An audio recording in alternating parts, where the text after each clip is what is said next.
It was here at the Naval and Marine Reserve Center where officers engaged in a firefight with the shooter, leaving the shooter dead and Officer Dennis Pettigo shot in the leg.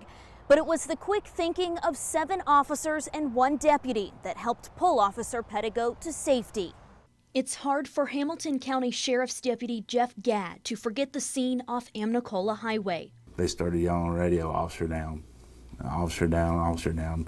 The day started out like any other. As an investigator for the county's traffic division, Gadd was on his motorcycle working a funeral procession with other deputies and city police officers when the call came over the radio. And I remember him saying it, heads up, there's an active shooter at the riverfront. That's when Dennis passed me. Dennis was on his motor, and he passed me, and he looked at me, and he said, "Hey, did you hear that?" And I said, "Yeah," and he took off. Moments later, Gadd would arrive at the Naval and Marine Reserve Center. He still remembers hearing the gunfire. And I knew I didn't have anything but my sidearm being on the motorcycle. I tell people that's when I felt the most vulnerable, because I didn't have all my tools, I didn't have my car, I didn't have my stuff that I usually carry.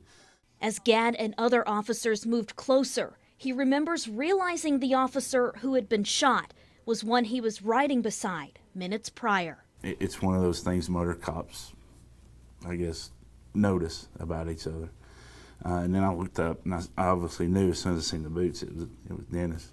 He, along with other officers, helped move Pettigo, who was shot in the leg, away from the gunfire. And I remember him grabbing my gun belt and kind of sagging me down. And I remember thinking, you can't fall. You got to get him to the road. Pettigo was rushed by ambulance to Erlanger, where he was taken into emergency surgery. Gadd would later show up at the hospital to work his scheduled security shift because despite the chaos that day, he was determined not to let the shooter win.